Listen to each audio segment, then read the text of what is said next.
Muito bom, estamos aqui mais um episódio dessa nova temporada. Isso aí. E aí, Rogério, preparado?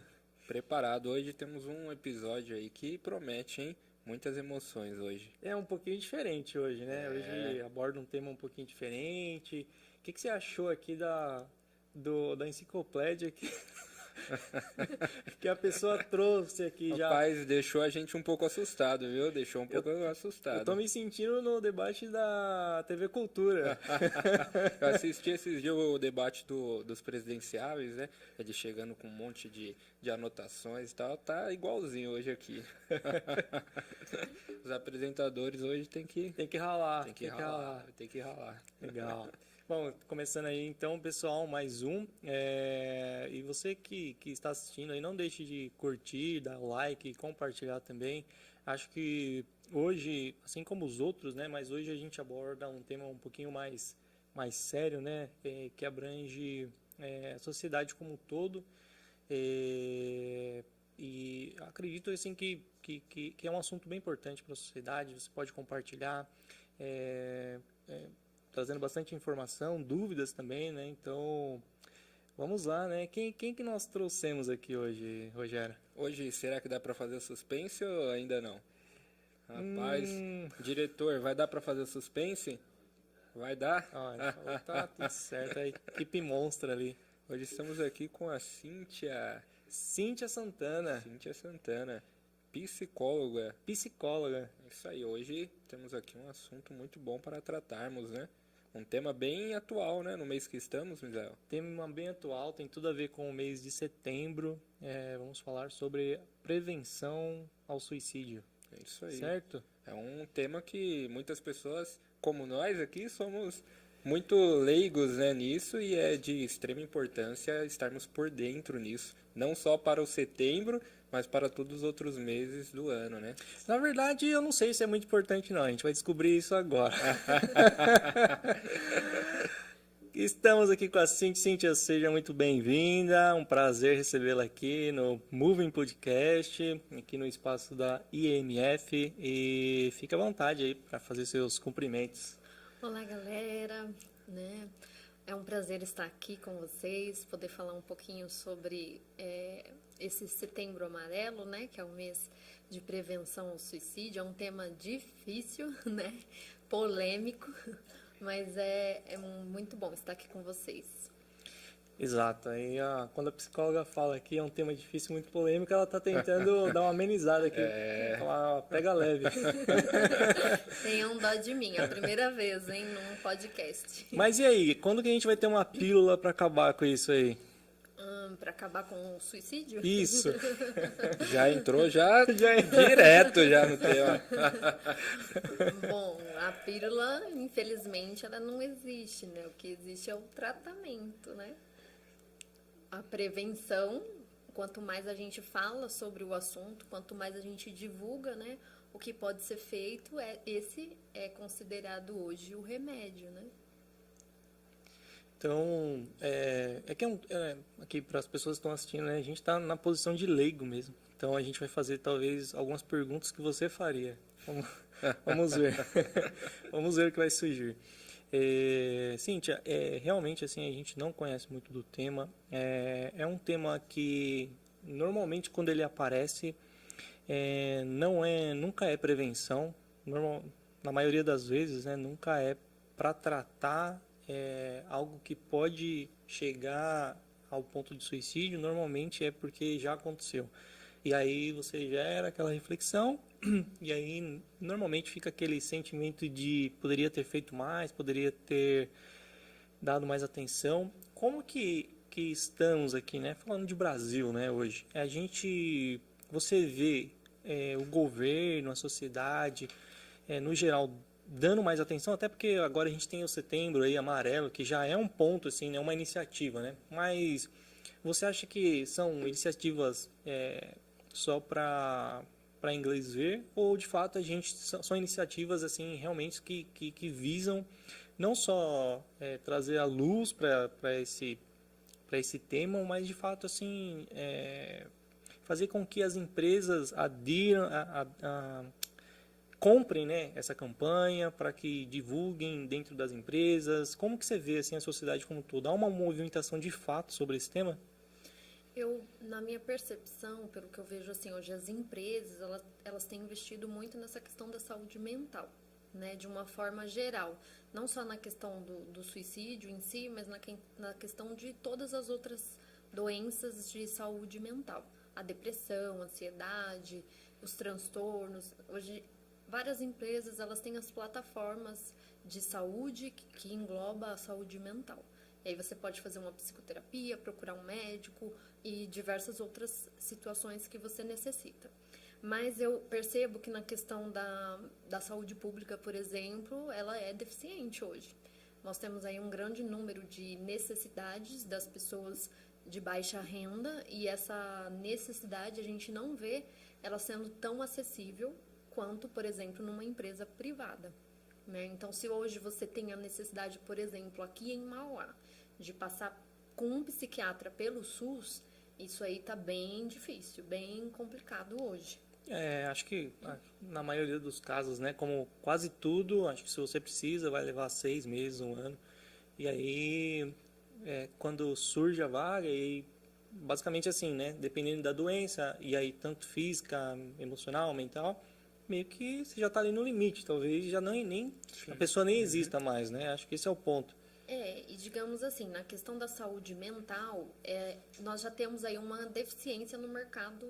Por exemplo, um psiquiatra hoje, se você procura para passar com um médico psiquiatra, você tem aí, em média, uma espera de 45 dias pelo seu convênio. Isso é pelo convênio, então imagine como é que não está pelo SUS. Mas essa demora é por conta da demanda que aumentou ou sempre foi assim? A demanda aumentou e poucos profissionais para atender essa demanda. Isso tem a ver com a pandemia ou pós-pandemia? Ou antes da pandemia nós já tínhamos esses números, assim, alta demanda, poucos profissionais? Antes da pandemia a gente já tinha esses números. Com a pandemia eu percebo um pouco que piorou, um pouquinho mais.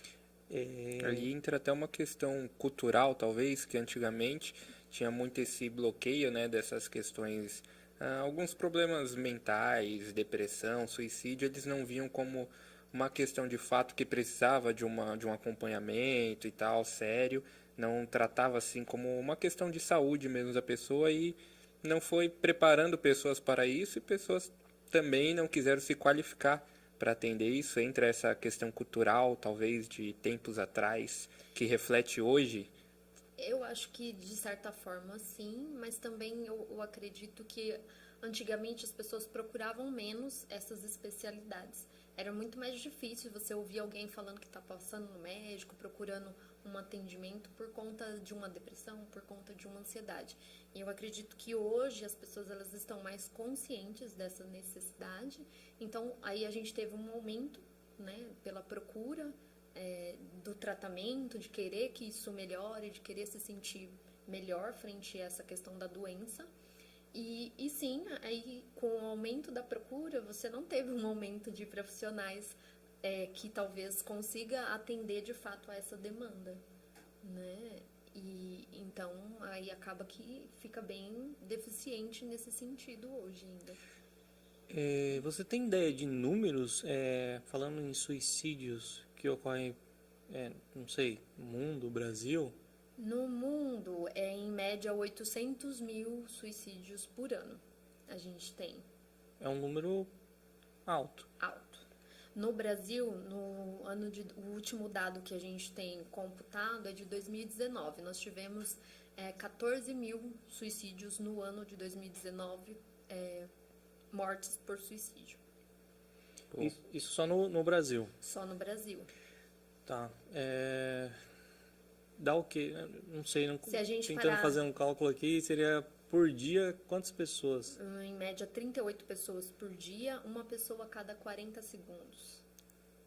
A cada 40 segundos? A cada 40 segundos morre uma pessoa por suicídio no nosso país. E isso pré-pandemia? Isso pré-pandemia. Então, eu imagino que a pandemia deve ter contribuído um pouquinho e esse número deve estar menor hoje.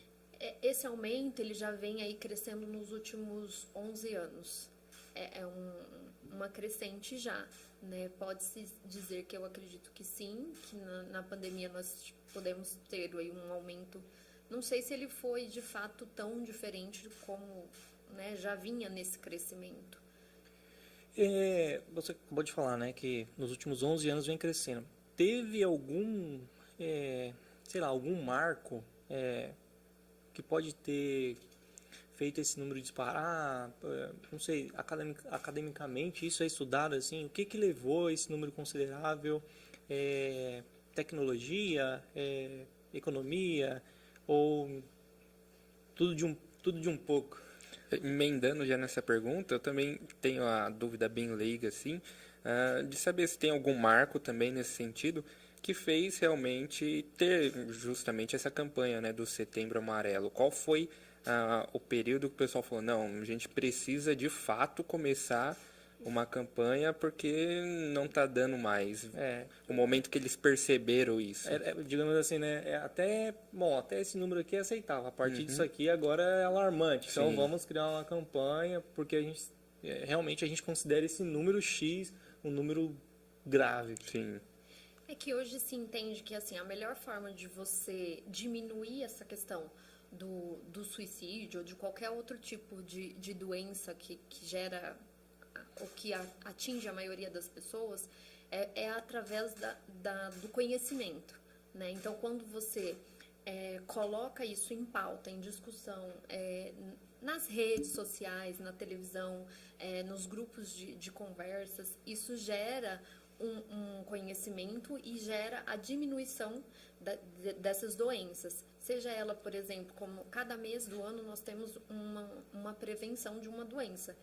Setembro é o amarelo do suicídio, outubro é o rosa do câncer, novembro é azul do câncer de próstata. Sim. Então, assim, quando você faz essa questão, traz esse conhecimento para a população, você acaba trazendo a diminuição dessas doenças. Então, o Setembro Amarelo entra também nessa questão, né? Você pega, então, um tema que não era muito debatido na sociedade e faz ele virar algo comum. Isso. E aí, através disso, como a depressão também, que muitas pessoas meio que, ok, estou com depressão, então vou procurar ajuda, que até então não acontecia, mas aí com o debate, com isso sendo falado abertamente nas mídias, na imprensa, em grupos sociais, aí a pessoa fica um pouco mais tranquila a não ter aquele pré-julgamento, né? Que ela entende que todo mundo está passível a passar por um momento ruim, digamos assim. Ela se sente até mais à vontade para procurar ajuda. Você diminui o estigma, né, que a própria doença ela tem. E no caso, o suicídio em si, ele não é considerado uma doença, ele faz parte de algumas doenças que podem gerar ou levar a pessoa a cometer o suicídio. Mas geralmente não é algo que é falado, que é conversado. Uma pessoa, quando ela pensa às vezes em morte, ela não fala para você, eu quero cometer o suicídio, claramente. Ela vai dando indícios de uma forma mais, como se diz, sutil, né? E aí, há algumas pessoas que entendem ou já ouviram falar sobre isso, ou de repente conversam com alguém a respeito disso, ela pode conseguir detectar isso, né? Através de diversas formas que a pessoa acaba trazendo no dia a dia e para quem convive com ela, às vezes percebe os sinais. E tem algum exemplo que você pode passar para nós de sinais que essas pessoas dão, que tem indício assim pro suicídio, alguns sinais que ela dão para nós que estamos aqui, para quem está assistindo, né? Às vezes, talvez até esteja passando por uma situação que está vendo alguém e não sabe, né, que está dando esses sinais. Inclusive, acabou de pegar a minha pergunta. Aqui, o pensamento está em movimento. A gente tem vários sinais. Assim, uma das coisas que as pessoas geralmente têm é a falta de propósito de vida. Uma pessoa que não tem um propósito, ela não tem motivos, ela não encontra motivos para continuar vivendo, né? E aí, às vezes, ela começa a falar muito sobre morte, sobre morrer. Ela pergunta, pesquisa, às vezes, alguma coisa na internet, né? E aí ela tem às vezes geralmente dores e ela às vezes fala sobre essas dores que para ela são insuportáveis, né? É difícil de lidar, é difícil. Então é uma pessoa que geralmente, de certa forma, São dores emocionais ou dores físicas? emocionais. Emocionais. Emocionais. E ela tenta expressar de alguma forma que ela também não sabe como expressar e... Por exemplo, eu ouço bastante isso no consultório, né? Então, eu tenho a esposa de um paciente, ela relata que ele sempre fala assim, a minha vida é uma droga, a minha vida é uma porcaria, né? Se eu pudesse, eu morria, né? E isso é um marido dizendo para a esposa. Legal. Legal não, né? Quer dizer, eu queria pegar o gancho aqui. Legal assim, quero pegar esse gancho. Você falou de propósito de vida e você está falando de uma pessoa que não se sente útil, né? Ela fala, minha vida talvez não tenha muito significado. Isso tem... E aí era justamente esse ponto, assim. Não ter propósito de vida quer dizer que é uma pessoa ociosa ou não? Pode ser uma pessoa que é super atarefada, mas o propósito de vida seria algo maior do que ter um trabalho, do que ter uma formação acadêmica, de você, sei lá, ser reconhecido, famoso, ou uma atividade que você exerça que te faz bem. Qual que é, né, os limites ali? Em que nível, né, a pessoa que chega no estado ela está trafegando ali? Geralmente, quando uma pessoa profere esse tipo de pensamentos e de sentimentos, ela pode até ter um trabalho, ter uma vida sociável, né, que aparentemente parece estar tudo dentro dos conformes, mas ela não se sente, às vezes, parte daquilo, parte da sociedade, ela não se sente... geralmente tem esse sentimento de desvalor, de incapacidade, e parece que para ela nada do que ela faz faz sentido. Então ela passa a viver como se fosse por viver. É como se ela tivesse a parte do mundo, tipo, Exato. Não pertencimento, é como... É difícil explicar, né? Mas é realmente como se estivesse vivendo uma realidade paralela ali. Exato. Só que aí, nesse momento, vamos supor que nem esse relato que eu fiz, é uma pessoa que se encontra num estado de depressão, né? Só que essa pessoa não tem consciência disso, que ela está nesse estado, né? E que é isso que tem a afetado, que ela não consegue enxergar o mundo como as pessoas que não têm uma depressão enxergam, que tem coisas boas, mas também tem coisas ruins.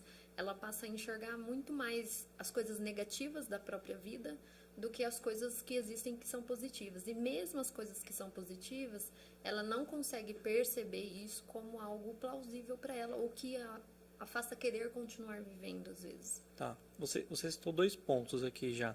Um é que o suicídio ele não é considerado uma doença. Isso. Outras doenças Que acabam acarretando, o suicídio é a consequência de uma doença não tratada. Exatamente isso. E aí você falou, a pessoa ali, ela tá caminhando pro suicídio, ela já vem apresentando alguns sintomas, e você falou que nesse caso específico, essa pessoa estaria com depressão. Se a pessoa estiver assistindo esse vídeo, por exemplo, que sinais que você poderia pontuar, que ela poderia se identificar e falar, pô, mas ela está falando exatamente o que eu estou vivendo. Acho que eu estou com depressão, então talvez não, eu devo procurar ajuda profissional, tal. Bom, um dos principais sintomas que traz, né, a depressão é a pessoa ter uma tristeza que a gente chama de uma tristeza profunda. Não é eu ficar triste por um dia ou por uma situação que aconteceu na minha vida, mas é eu viver carregando uma tristeza que muitos pacientes relatam uma tristeza sem fim. Tipo, eu tô triste e não sei o motivo, né? Não é por nada que aconteceu em específico. Você não sabe o real, por exemplo, vamos supor, né? Sei lá, fui atravessar a rua e algum cara me xingou, aconteceu alguma coisa. Bom, um fato, tô triste porque aconteceu isso, ou não consegui... estava esperando uma promoção, não veio. um relacionamento que não deu certo. Pode ser gerado por essas situações. Por exemplo, uma Isso. frustração, a perda de um ente querido. Mas seria uma tristeza comum. Isso. Inicialmente pode ser que sim, a pessoa pode entrar de fato numa depressão. Se ela vivenciar esse período de tristeza por 6 meses, de forma consecutiva, sem conseguir sair desse poço, né, dessa situação aí da tristeza, isso pode sim desencadear uma depressão. E voltando a esse ponto do que o suicídio ele não é uma doença, mas são outras doenças que levam ao suicídio. Automaticamente, quando a gente fala de suicídio, a gente já vem na nossa cabeça a depressão. Mas quais são os outros fatores que podem levar a pessoa ao suicídio, não sendo a depressão em si? Tem algum outro sintoma, alguma outra doença assim? Tem. Eu vou terminar primeiro de responder a pergunta dele sobre as questões da depressão. Além da tristeza profunda, a pessoa geralmente ou ela dorme demais, tem hipersonia, ou tem insônia, que é ou dorme demais ou dorme de menos, o sono fica desregulado. Às vezes tem dificuldade também com a questão da comida, no sentido de ou come demais ou não tem vontade nenhuma de comer. É sempre os extremos, então. Sempre os então extremos. Ou dorme demais ou dorme de menos, ou come demais ou come de menos. Geralmente as pessoas relatam que não têm vontade de sair de casa, às vezes não têm vontade de se relacionar com as pessoas, de conversar com as pessoas. Estar em ambientes sociais acaba trazendo para ela um esforço emocional muito grande, porque ela vai precisar talvez vestir uma capa ou demonstrar algo que ela de fato não está sentindo, né? E ela tem às vezes irritabilidade, ela tem às vezes dificuldade de concentração, ela perde geralmente o prazer pelas coisas que normalmente ela fazia. Se ela gostava de fazer exercícios físicos, ela deixa de fazer. Se ela gostava de cozinhar, ela deixa de cozinhar. Então ela perde os prazeres que ela tinha na vida. E seria isso então que desconecta ela do mundo? Porque ela meio que está sem um objetivo para continuar vivendo, uma meta. Sem objetivo, sem meta, e estamos na Terra, né? Então você tem uma ligação com a Terra, seja, sei lá, tem pessoas que gostam de animais, tem pessoas que gostam de esportes. De alguma forma você se conecta com o mundo. Sim. Essa pessoa, então, meio que ela vai quebrando essas relações, assim. Então, ela não quebra, mas de alguma forma ela começa a se esconder do mundo e das coisas. Isso acontece de forma inconsciente, ela às vezes não percebe isso, só que às vezes para que as pessoas não percebam que ela não está bem, ou que ela não está se sentindo bem, ela acaba se escondendo ou se afastando das pessoas, né? Na sua grande maioria, as pessoas acabam se afastando mesmo e ela acha que isso vai ser bom para ela. surgiu várias perguntas, mas pode responder a do Rogério, a dele é bem importante também. Então, além da depressão, quais são as outras doenças que podem levar ao suicídio? Então, vamos lá. A depressão é a mais falada, a mais conhecida. Nós temos aí transtorno bipolar. O que é o transtorno bipolar? Transtorno bipolar é quando você tem uma oscilação de humor. Às vezes você pode estar exageradamente muito bem e às vezes exageradamente muito mal numa depressão. Então você tem uma oscilação do humor. Essa oscilação, o que é essa oscilação? Eu durmo feliz, acordo mal, ou durmo mal e acordo feliz? Geralmente a pessoa passa um período da vida, às vezes relativamente um pouco exageradamente bem. Não é algo que acontece no intervalo de 24 horas, é um período maior, então. Geralmente sim. Né? Só se ela estiver em crise que esse intervalo pode acabar diminuindo. E às vezes, sei lá, acontece uma coisa que não é tão importante ou tão significante, mas ela entra às vezes numa depressão muito profunda e aí não quer sair, não quer ver ninguém, se fecha num quarto, tem muitas questões relacionadas a não querer viver, às vezes tenta o suicídio quando ela entra numa crise. Então O transtorno bipolar está ligado bastante a essa oscilação do humor. Tem muita gente que pensa que é da personalidade. Se eu durmo de um jeito, eu acordo de outro, É né? como se fosse uma coisa simples para nós.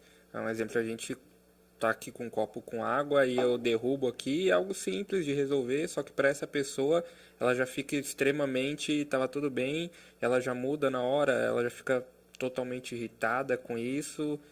Meio que seria isso, essa bipolaridade, ela tá bem aqui por causa de algo simples que aconteceu, ela muda totalmente, num caso extremo assim. Digamos que é um pouco mais complexo do que isso, né? Essa oscilação, ela não acontece geralmente por coisas tão pequenas, talvez, mas com coisas um pouco mais complexas da própria vida da pessoa. Aí tem toda a história, né? Dependendo, geralmente tá ligada a questões de dificuldades de relacionamento que a pessoa geralmente tem. Ela, às vezes, não consegue lidar com perdas, com coisas que para ela acaba sendo muito mais difícil do que uma pessoa comum. Ela fica fixada, às vezes, em algumas coisas e acaba se perdendo em outras. E como que essa pessoa fica trafegando no... Que imagina assim, né? O bipolar você tem uma linha aqui e outra... E eu acho uma pessoa comum, né? Podemos dizer assim, ela tem essas oscilações leves. Uma pessoa bipolar, imagino que ela tem uma oscilação um pouco maior. E como que ela sozinha sai desse ponto aqui bem baixo e vai para uma pessoa cheia de energia e tal, esse extremo? Como que ela sai de um extremo e vai para o outro? Porque, beleza, eu consigo entender ela saindo daqui, de uma pessoa super ativa, feliz e vivendo ali, cheia de energia e tal, e fazendo, às vezes, até coisas muito loucas. E por algum motivo, alguma coisa que puxa, né, um fiozinho lá de trás e ela cai, digamos assim. Mas como que ela volta depois? Ela consegue voltar sozinha? É assim, quando a pessoa entra às vezes nessa questão, é chamado de surto, né? E aí, às vezes ela vai fazer uma coisa muito catastrófica na própria vida e isso acaba levando ela a um hospital psiquiátrico. Ela precisa fazer uso de remédios que são chamados de estabilizadores do humor para poder ter a sua vida de uma maneira mais estabilizada e não ter essas oscilações. Então, quando uma pessoa chega a esse ponto, se ela faz o tratamento, se ela tem alguém na família que entende que isso não está fora do comum, aí ele geralmente é levado para um hospital psiquiátrico. Assim como a depressão, a questão da bipolaridade pode ocorrer em qualquer momento. Não é algo hereditário, genética, ou sim, tem a ver? Pode ser hereditário. Se você tem alguém na sua família que, por exemplo, que tenha depressão ou que tenha algum outro tipo de transtorno da saúde mental, existe uma probabilidade maior de você ter. Né? Então, sim, as doenças de saúde mental, na sua grande maioria, são genéticas. Elas podem também ser desenvolvidas por situações ambientais, né? O que são situações ambientais? Por exemplo, a perda de um ente querido, você ter pouca resiliência das questões que você vive, alguma doença que a gente pode desenvolver, por exemplo, como pessoas que têm problemas da tireoide. São pessoas que geralmente desenvolvem a depressão, porque você não tem mais o seu corpo produzindo os hormônios que fazem parte, que ajudam a gente a ter essa questão de não ter a depressão, a serotonina, a noradrenalina, né? Então, você tem aí uma deficiência na produção dos seus hormônios. Então... E aí, onde que... Eu imagino que assim, para problema de tireoide, a pessoa tem que buscar uma base ali de remédios para suprir essa falta desses hormônios, né? Mas seria sempre remédio ou tem alguma outra coisa que pode contribuir? Porque meio que você está ali, imagino que para a pessoa é muito ruim também, né? Que ela se vê refém de sempre, eu vou ter que tomar esse remédio pro resto da vida, por algo que simplesmente aconteceu, né? Não tem muito o que fazer, assim. E aí, às vezes, acontece, a pessoa fala, vou parar de tomar isso aqui. E aí, é onde a coisa desanda. Exato. Pegou uma pergunta minha agora, hein? Tá empatada. Tá empatada. 1-1. É assim, se você tem uma doença, se ela é crônica, isso significa que ela não tem cura. Se Deus não fizer um milagre, você vai ter que tomar a medicação para o resto da vida. Geralmente, vamos supor o exemplo que eu dei fugiu o nome. Do seu paciente ou Da bipolaridade? Bipolaridade, Não, depressão.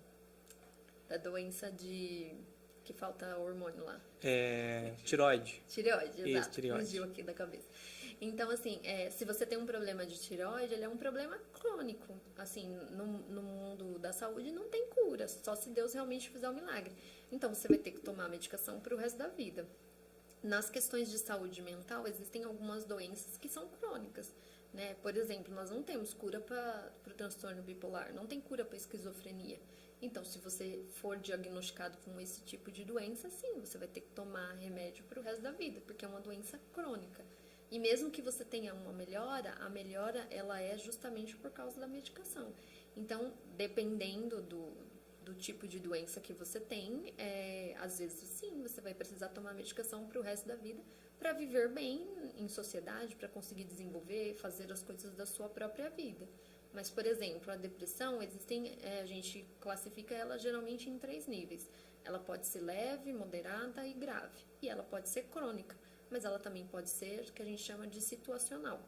O que é uma depressão? Leve, moderada? Os sintomas podem se apresentar de maneira leve, moderada e grave. Por exemplo, se você atende um paciente, quando eu atendo um paciente que ele tem uma depressão leve, geralmente ele não chega a ter pensamentos de morte.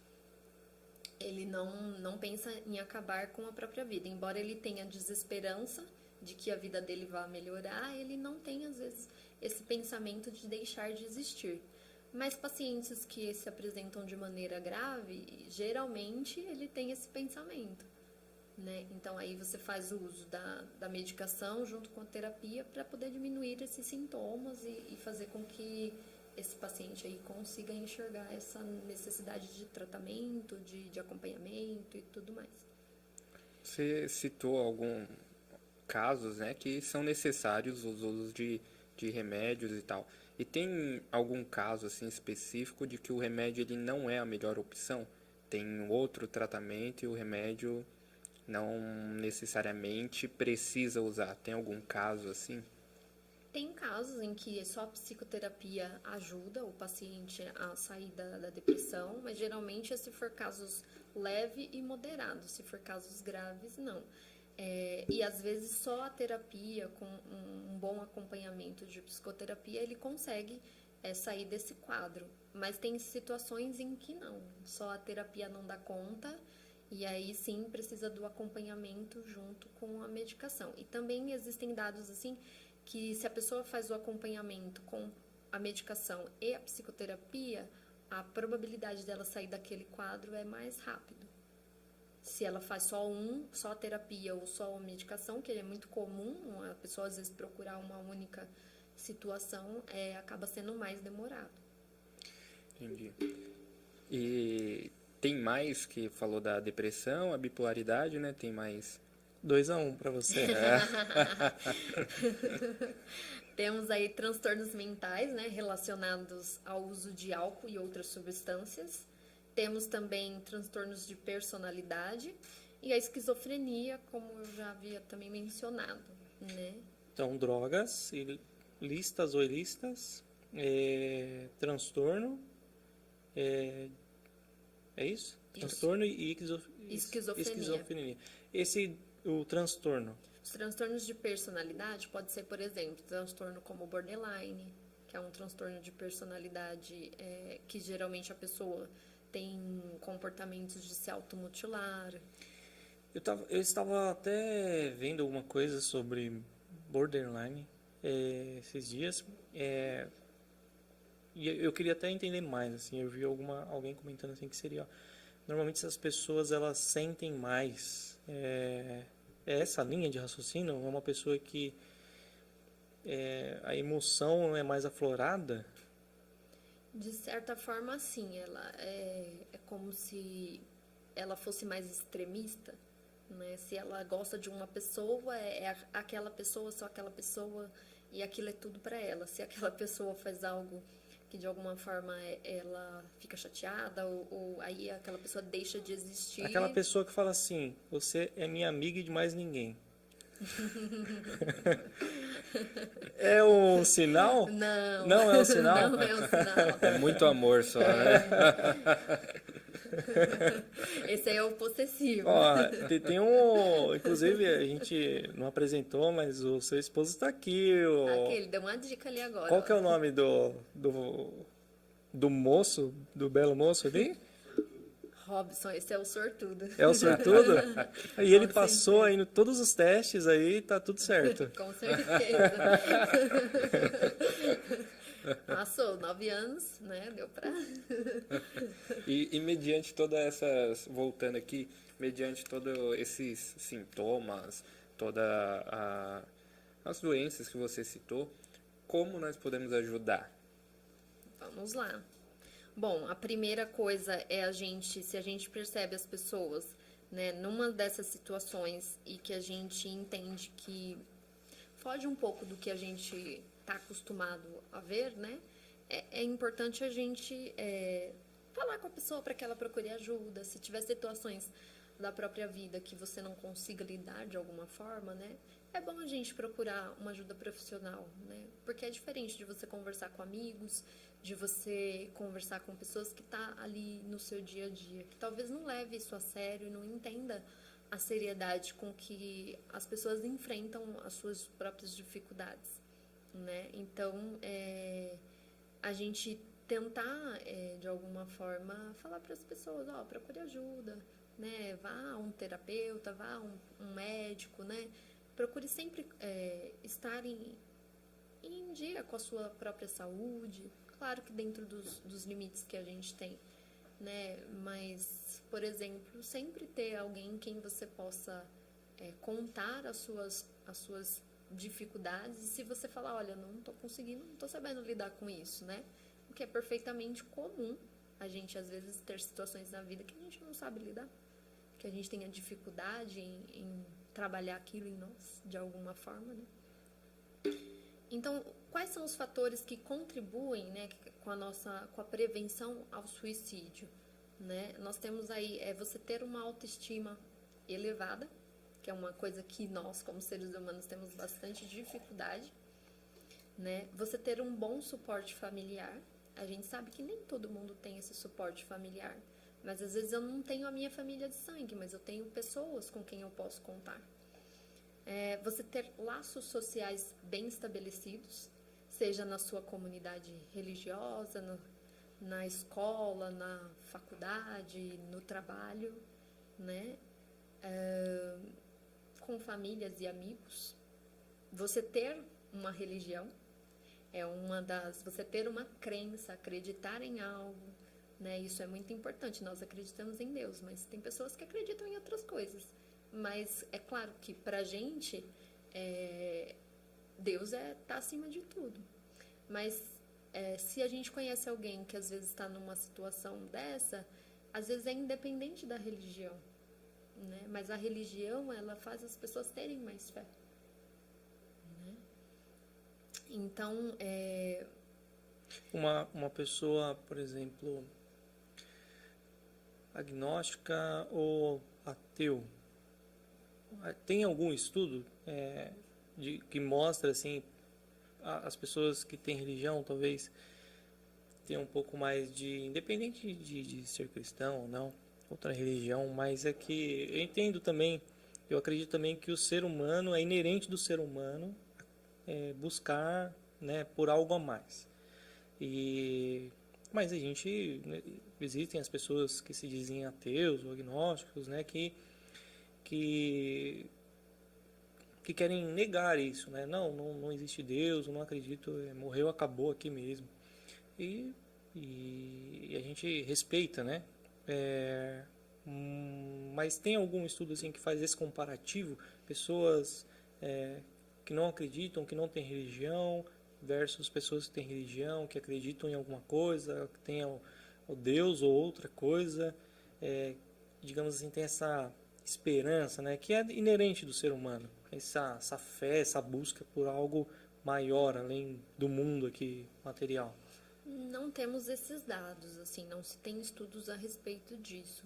Mas o que a ciência diz é que se você crê em algo, né, a probabilidade de você conseguir sair dessa situação é melhor, é mais fácil quando você tem uma crença, quando você tem uma fé, né? Mas não temos dados com relação a isso, não. Né? Mas assim, essas questões de depressão, de saúde mental, ela pode atingir a qualquer um de nós. Pode atingir a mim, a você. Eu que trabalho na área da saúde mental não estou livre disso. A questão é se a gente entender e ver que isso está acontecendo com a gente, é procurar ajuda. Não esperar. Tem gente que pessoas que passam anos vivenciando essas questões de querer morrer, de não estar bem, de não se sentir parte da sociedade e do mundo, e ela não procura uma ajuda, né? Não procura um especialista da área, porque ela acha que se ela for procurar, ela vai estar assumindo uma fraqueza.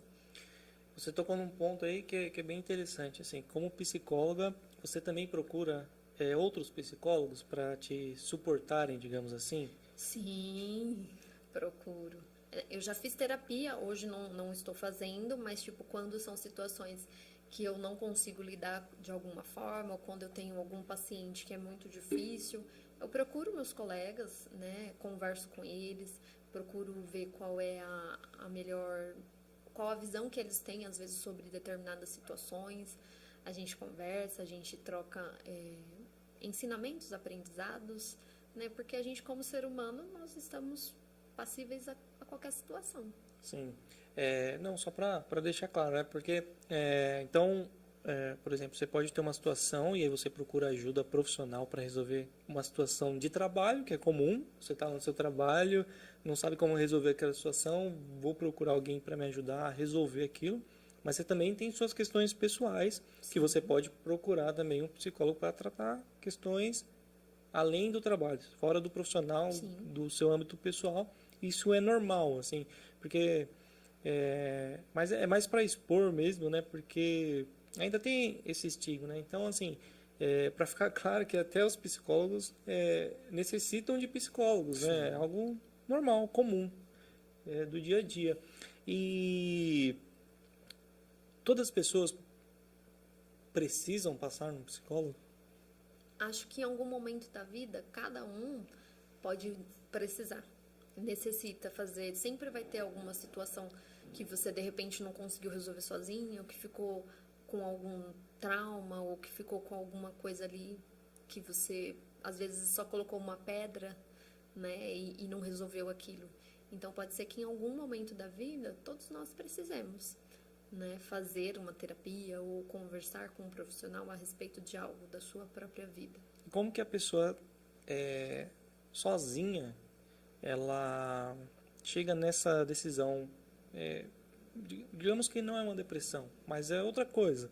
É claro que o foco maior aqui é o suicídio, mas como que a pessoa chega, né, por ela mesma e toma uma atitude de vou procurar uma ajuda, vou procurar um profissional, vou procurar tratamento? Normalmente, como que isso acontece? Você contou alguns casos aqui de pessoas que eu tenho pessoas em casa, né? No caso do que você expôs aqui, a pessoa tem alguém que está passando um profissional, ela está buscando ajuda, imagino, por ela e tentando levar essa ajuda para casa, como lidar, né? Mas existem casos também de pessoas que tomam a decisão por si própria. Então, eu acho que eu não estou bem. Como que é esse estalo, assim? Porque eu imagino que normalmente a pessoa que não está bem não consiga perceber, né, que não está bem. Às vezes ela até percebe, mas nem sempre essa decisão, vamos supor, se for de um adolescente, é somente dela, né? E a gente não falou, mas os casos, por exemplo, de suicídios, eles são maiores em adolescentes e em idosos. Algum motivo específico? O adolescente, porque ele está numa fase da vida em que é bastante complexa, buscando respostas, buscando a sua própria identidade também. E aí ele se sente, né, num teor de conflito muito grande, e isso acaba gerando nele, às vezes, essas questões, fora que a gente tem também os grupos em massas aí na internet, que acaba gerando ou levando as pessoas a cometerem... Os haters? Não sei que são tipo assim, por exemplo, não teve aquela época da baleia azul? Ah, sim, Então, brincadeiras ou situações ou até desafios. Desafios, tem bastante desafios agora, né? Então, assim, teve a época da baleia azul, teve uma época que aparecia uma boneca assassina aí nos vídeos do YouTube, uma boneca assassina que falava para os adolescentes, as crianças de 11 anos, 12 anos, pegar uma faca, se matar, fazer algo que ninguém nunca fez, né? Então, induzia as crianças, os adolescentes a cometerem, por exemplo, suicídio. Então, eu imagino que teve uma onda disso acontecendo. Teve e ainda tem. E ainda tem. Que a gente não tem acesso a tudo, né, que acontece de fato com jovens na internet. Aí tem muitos blogs fechados, né? Sim. Essas comunidades, comunidades que eles participam e que às vezes se o pai e a mãe não fica atento ou nem sabe às vezes que o filho participa disso. Então, acaba que a gente, quando você às vezes percebe, já é um pouco tarde. Já houve aí a tentativa ou até mesmo o suicídio propriamente dito. E qual é a importância de ter... tenho duas perguntas. Essa, qual que é a importância de ter justamente um profissional dessa área, um psicólogo, no quesito escolar, para esses adolescentes, para crianças e também no trabalho, né? Eu vejo que muitas empresas hoje aderiram a essa questão e tem um profissional lá para os funcionários, para ser atendido e tal. Não sei se encaixaria só nisso, ou se o psicólogo atende em diversas outras funções dentro da empresa. E também voltar nessa questão dos idosos, né? O porquê que os idosos também. Os idosos, geralmente, eles vêm com um discurso de que eles não querem atrapalhar a vida da família, que eles não querem ser um peso, que eles não querem atrapalhar a vida dos filhos, né? Então, aí eles acabam se sentindo que não tem utilidade. Eles já não trabalham mais, geralmente, já são aposentados, né? E aí, às vezes, acaba entrando nessa questão de uma depressão e na questão também do suicídio, né? E aí a gente tem esse aumento também nos idosos. E geralmente ele não fala, né? Ele não fala para o familiar que ele se sente dessa forma. Então, acaba que muitas vezes ele acaba chegando a questão as vias de fato e quando a família percebe já é bem tarde. E nós temos também um grande número de suicídio na questão no gênero masculino. É 3 vezes maior do que mulheres, né? Se nós tivemos aí 14 mil casos no ano de 2019, por volta de 9 mil, 10 mil foram homens. Esse dado assim, na verdade, todos os dados que você apresentou, né, dos adolescentes, idosos, são bem instigadores, né? E esse dado também de as pessoas do sexo masculino, né, ter essa porcentagem muito maior. Beleza, você já falou dos idosos, dos adolescentes, mas por que do sexo masculino tem essa divergência muito grande? O que leva, assim, tem alguma explicação do porquê que isso acontece? Dizem que está ligado à questão cultural. Os homens, os meninos, vocês podem até confirmar isso, são criados para não demonstrar as emoções, para não sofrer, não chorar. Você não pode demonstrar que isso seria você demonstrar a sua fraqueza, né? Então, assim, a nossa sociedade, a nossa cultura, ela instiga isso, que você, como homem, não pode, você é o provedor, você é o homem, você tem que ser forte, você não pode demonstrar o que você está sentindo. Então, isso faz com que os homens sejam criados de uma maneira que eles têm uma grande dificuldade, às vezes, em expor os seus sentimentos, né? Em expor aquilo que não vai bem para ele. E isso acaba afetando essa questão de se você não se sente bem com algumas questões, você não fala, você guarda para si. E o fato de você guardar tudo isso, às vezes, dentro de você, acaba gerando todas essas questões que pode vir levar em um momento difícil, em um momento que você passe por uma dificuldade e muitas vezes ela pode estar ligada a uma questão financeira, você se sinta incapaz.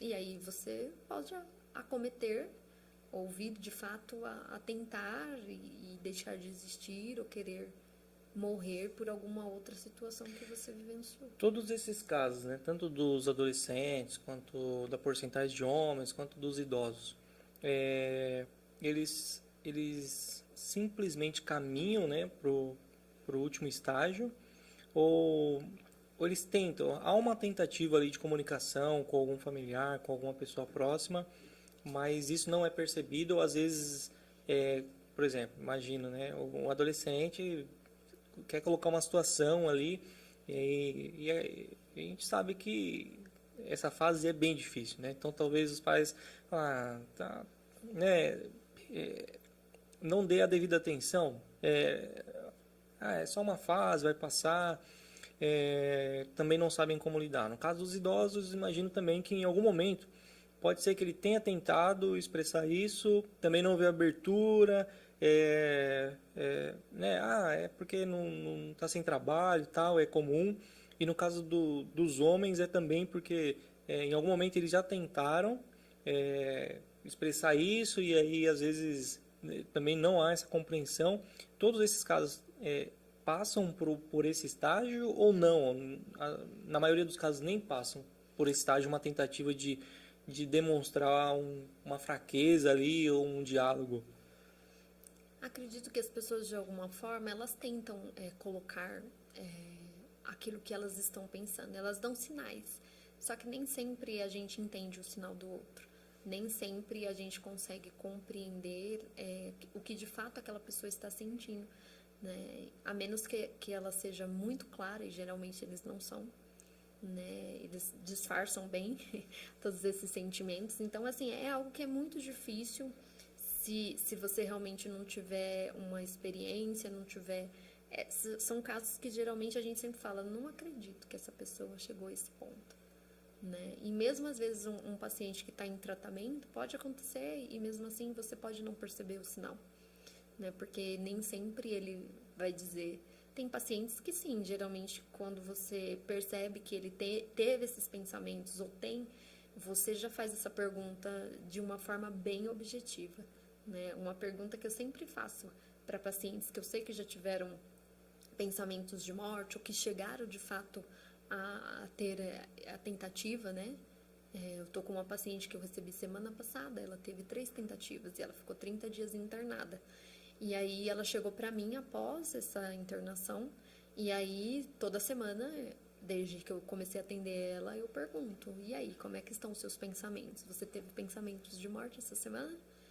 Aí ela vai contar se sim ou se não, né? E porque é um ambiente que ela se sente acolhida para isso, ela sabe que ali ela tem essa abertura de falar, e que se ela teve o pensamento, ela não vai ser julgada, ela não vai ser condenada por isso. Esse ponto aí, você passou em vários pontos. Um dos pontos a pessoa teve um pensamento de morte. Ou ela declarou, ou fez uma tentativa ali. Só que, como que é? Eu imagino que quando ela volta, né? Eu acho que ainda não... ainda tem esse estigma de... se você fez isso é porque você é fraco. É porque... qual que é, né, normalmente, o pensamento assim, da população? Ou não, já estamos todos bem maduros, entendemos que precisamos acolher, que precisamos tratar, ouvir. Normalmente, no caso, né, das pessoas que chegam ao limite ali e na tentativa, e felizmente não deu certo, e aí eles recebem alguma ajuda profissional. Qual que é o relato delas, assim? Elas quando volta, né, para casa, assim, porque eu imagino que se as pessoas estavam próximas não conseguiram detectar, então elas ou elas não tinham nenhum preparo para aquilo, né, para observar esses sinais, ou, né, ou a pessoa disfarçou muito bem, é, e, e a pessoa que está ali do lado, né, no convívio social com essa outra pessoa, ela é uma pessoa que pode causar um maior impacto, não é? Porque tá no dia a dia ali. Beleza, a pessoa vai lá, faz a terapia, só que a maior parte do tempo ela está fora do consultório. Sim. Nesse caso, por exemplo, eu perguntei para ela o que ela, de fato, a levou a ter essa atitude.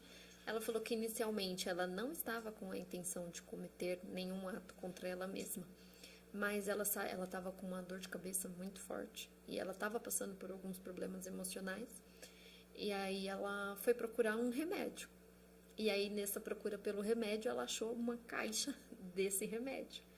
E aí ela acabou, num ato impulsivo, se ela estava sentindo aquela dor toda, aquelas questões emocionais todas, e juntou com a dor de cabeça extremamente forte que ela estava sentindo, ela falou, por que não acabar com a minha própria vida agora? Então, quando a pessoa, nesse caso, ela, além de dor física, tinha dor emocional. Sim. Mas normalmente é dor física ou dor emocional que leva a pessoa?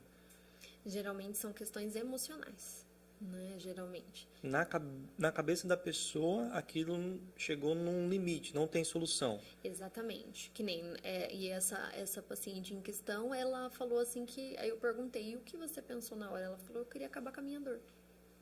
Mas não era a dor física, era a dor emocional. Dessas pessoas assim que chegaram, fizeram a tentativa, não concluíram,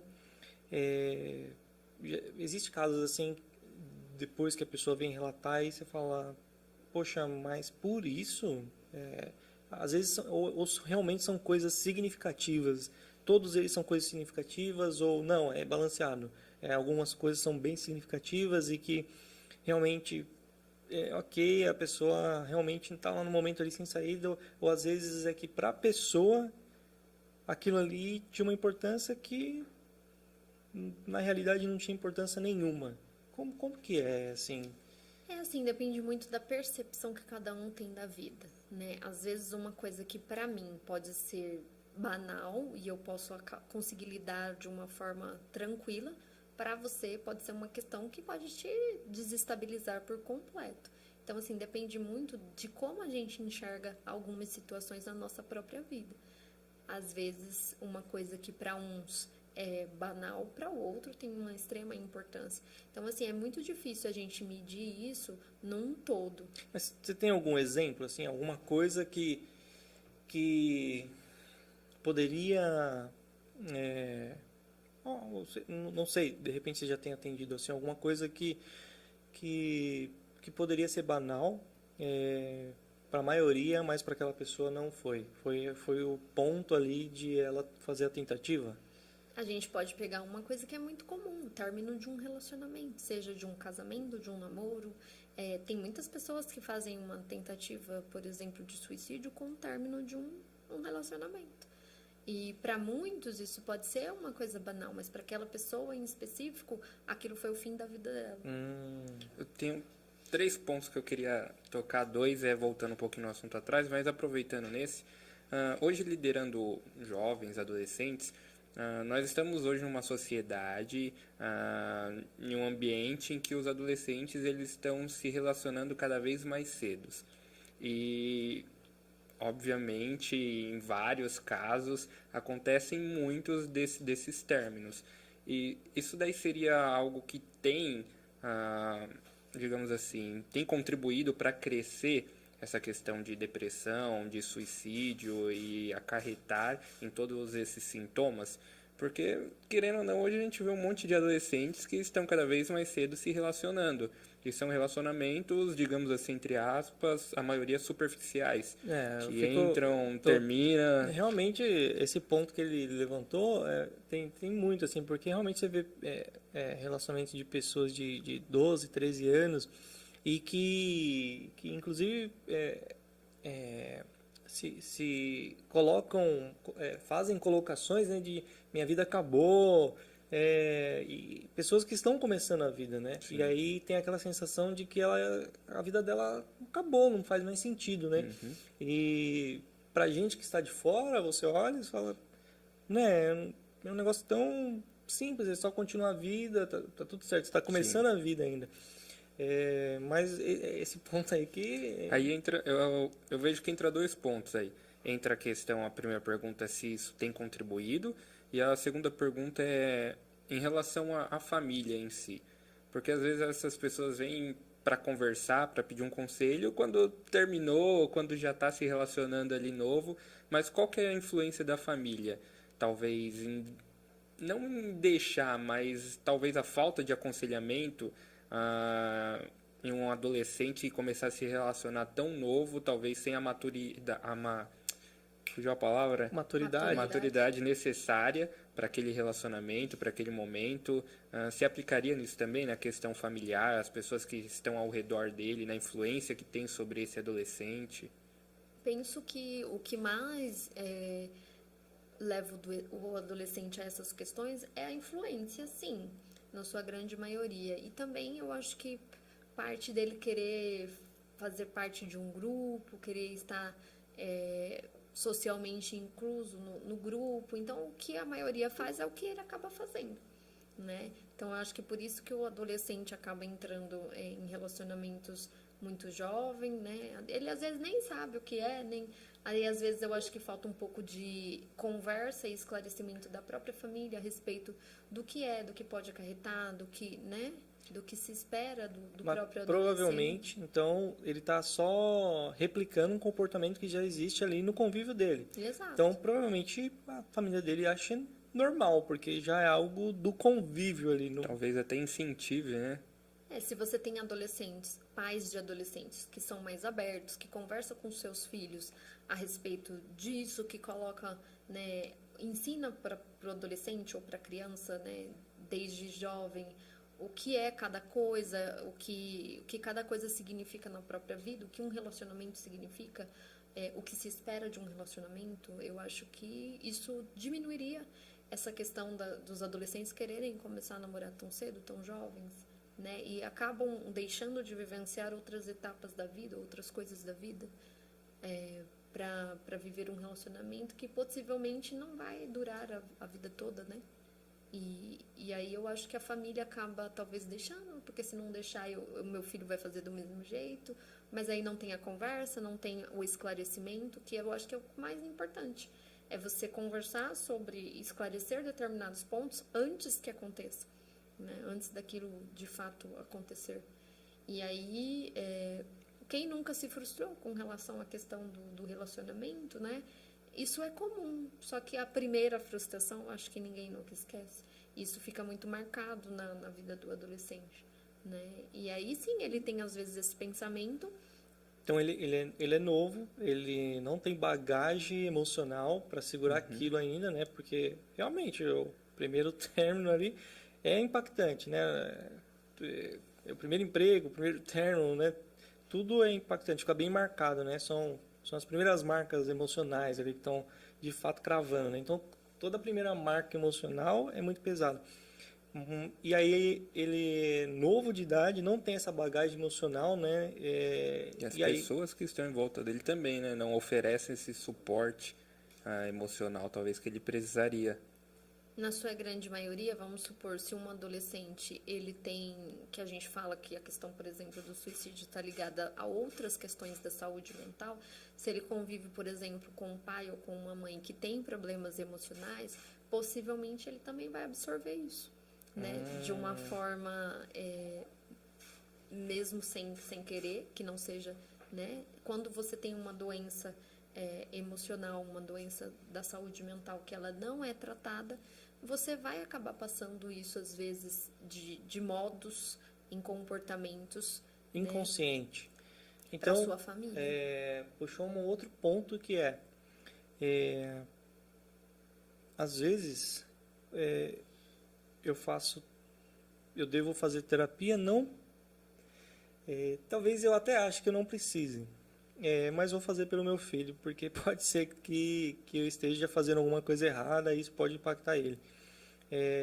Mas normalmente não é isso que acontece, né? Então, é normal que haja essa transferência, né, de essa carga emocional dos pais para os filhos, né? Meio que tá ali o convívio, o dia a dia, e é normal que, né, até os filhos repitam as ações do pai e tal. Um treinamento, uma criação ali dia a dia. Mas como pai, né? Eu sou pai, tenho um filho de 2 anos. Estou pensando aqui lá na frente. Como um pai, por exemplo,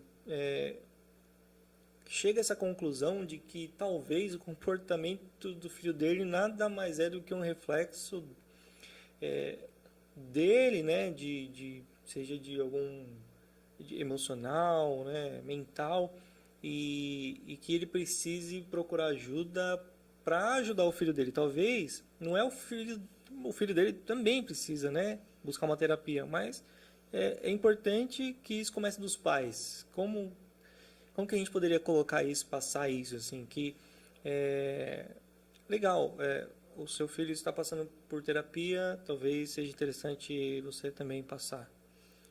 Geralmente quando a gente trata, por exemplo, crianças, geralmente o problema não é a criança em si, sim a família, né? Então, assim, às vezes os pais levam achando que o problema está só na criança, mas nem sempre está só na criança, está na família, e aí a família toda precisa de cuidado. A família toda precisa mais do auxílio, mas nem sempre os adultos estão abertos a isso. Então você leva a criança porque é mais fácil. Você acha que os adultos se sentem vulneráveis porque realmente, né, você entra num relacionamento, você quer casar, tem essa questão de você dar conta de ter uma família, tal, e tem essa pressão da sociedade, né? E às vezes você tem essa pressão dentro de casa, que você realmente tem que fazer, tem que acontecer, tudo depende de você. E aí realmente os filhos vêm, crescem e tal, e os pais, né? Ou o pai, ele fica naquela situação de, poxa, eu vou mostrar que eu não dou conta de cuidar da minha família. Você fala no sentido se ele procurar Se eu o procurar auxílio, ajuda, aí é o estigma, é mais né? fácil mostrar que quem precisa de ajuda é meu filho e não eu. Aí entra a questão do estigma da saúde mental. Se eu procuro auxílio para mim, e é o que eu ouço muitas vezes, você está tratando pessoas loucas, né? Você está cuidando de pessoas loucas. Não. Se uma pessoa me procurar e ela estiver no auge da sua loucura, eu não consigo tratar. Consigo tratar pessoas que têm um mínimo de sanidade, porque a gente vai conversar, a gente vai falar sobre coisas que acontecem na própria vida da pessoa, né? E a gente precisa estar, assim, ó, numa conversa, só que, claro, ela é direcionada, ela é objetiva, ela tem, né, uma base técnica e teórica. Então, não é uma conversa de qualquer forma, de qualquer jeito. É uma conversa que vai levar as pessoas a terem os seus próprios insights, a encontrar os próprios significados da própria vida. Então, as pessoas têm um estigma ainda da questão da terapia, né? Porque eu vou fazer terapia porque eu não tô louco, para que eu vou fazer terapia? Pode perguntar, fica à vontade. Trazendo nessa linha aí, nessa questão, eu não sei se essa seria a palavra certa e ideal, mas entraria aí a questão da autorresponsabilidade que falta na sociedade, no sentido de...